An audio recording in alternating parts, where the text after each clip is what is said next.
Hey everybody, and welcome back to Coping with Kendra. Today I just wanted to come to you guys and share a little bit of what's been going on in my life. There is a lot going on behind the scenes. That's why I haven't been too involved lately. As you may or may not already know, I was living in a rental home, and I had one of those nasty landlords who only cared about the money. You know, he didn't care about making sure his tenants were satisfied with the property, so they continue paying their rent. So we had one of those, and did I mention he was a lawyer, a foreclosure lawyer?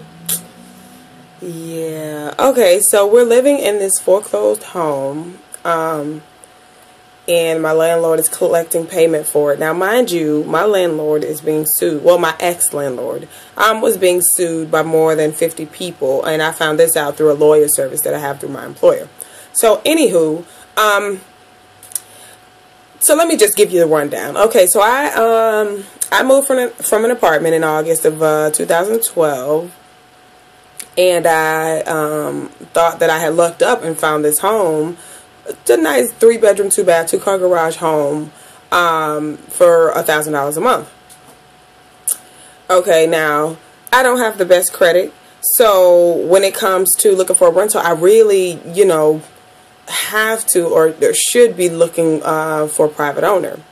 But anywho, so I lucked up on this guy, so I thought I lucked up.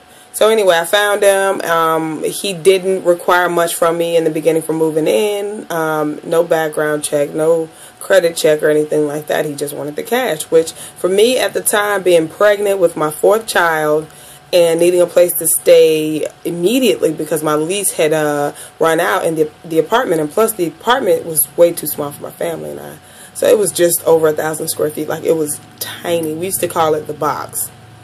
So anyway, so we moved, you know, I moved my family from that box to this house. You know, everything's gravy. Everything looks good, decent, painted, nice, whatever. We move in. We like it. We're enjoying our time there. The landlord is nice as can be. Only thing that, you know, kind of made me a little skeptical is that he looked like he was under the influence every single time that I saw him. I couldn't pinpoint it or say that he was actually, you know, actually doing some type of drug or anything like that, but he appeared to be under the influence each and every single time he came to collect the rent, anytime he came where there was something that needed to be fixed or anything like that. Okay, so I lived in this house for nearly 3 years.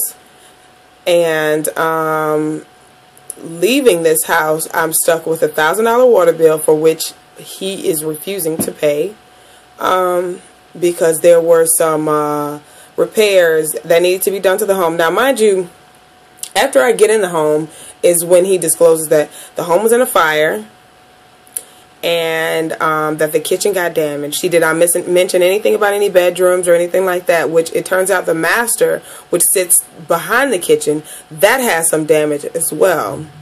So, but they had painted over everything and had everything looking nice and new, but I lived there for 3 years, so you know that paint has worn off, and the closet where my clothes have rubbed up against the wall, that paint has worn off, and now you see the water stains from the water damage that, you know, occurred in the home that we were never told about. During my time of living at the home, we also experienced quite a few air conditioner issues, for which we would go without AC in dead smack middle of summer in this Florida 100-degree weather for at least a couple weeks at a time, because he would just be dragging his feet to get anything fixed. Yeah, he was a landlord from hell. Anyway, another thing we endured while we lived there is the kids' portion of the house. They had lost the electricity. That means that their 2 bedrooms and the bathroom that they share had, including the hallway, had lost the electricity. Now, we don't know what happened. The rest of the house was functioning fine. And then that little mishap happened. And then, you know, he didn't come out and fix that. The solution was to run an extension cord, you know, through the hallway and all that. Create a safety hazard, why don't you? You know, that was nice. So, okay. So, you know, that was a foreclosed home. So I have been looking for months and months and months to try and find me and my family a place to stay, but I never came up to anything. Like I said before, when the credit is jacked up, it's so hard for you to get a decent place to stay without sacrificing safety or, you know, your commute or anything like that, you know, the things that you really need.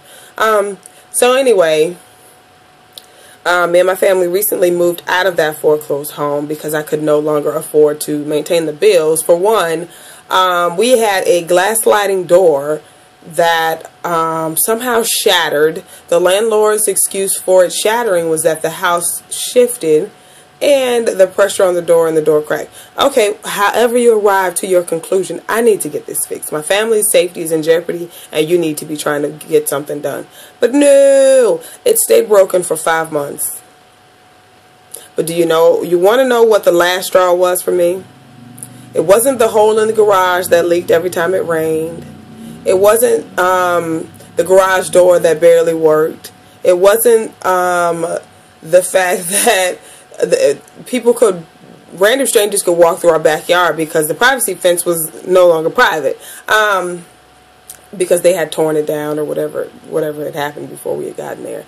All those things are the things that he promised he would fix when we moved into the house. But okay, so we moved out of this foreclosure and now here we are in this lovely hotel. This is where me and my family have been for a month now, and while I'm adjusting to not having any bills, it's also tough because the hotels can get expensive, man, and especially eating out, and you know, because you don't have a full-size kitchen, you don't have a stove, you don't have this particular hotel that we are now, the Days Inn, they don't have microwaves, so we had to bring our own microwave, and we're basically living here at the hotel.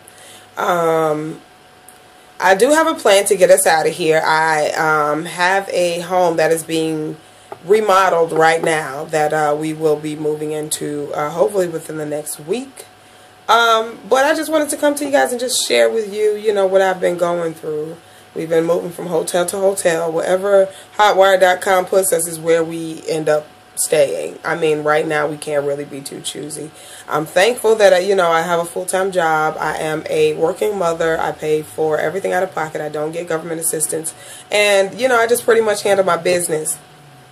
Things have just been a little tough for me lately, and so getting transportation for the kids to school and, you know, making sure that everybody's on time and I make it to work on time and things like that, no car trouble, like, you know, there's just been one thing after another. So I am thankful that I'm at this point where I am now.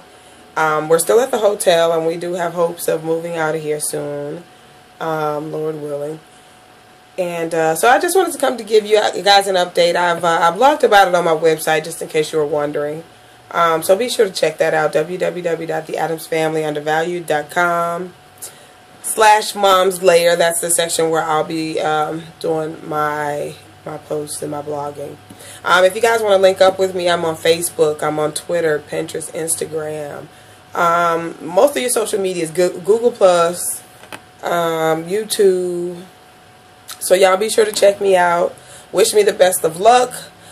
Cross your fingers that we get out of this hotel within the next week or so. I mean, and I know there's a lot of people that are in my same situation as I am in right now. And just don't get yourself down. Don't worry about it. Things are going to be looking up. I cannot help but to keep a positive look on things because I know it's going to get better. I know my situation will improve, and I know that I'm going to do my hardest and work my hardest to make sure that my situation improves. So if you guys want to chit chat or link up with me, let me know, hit me up, and I'll see you soon. Thank you.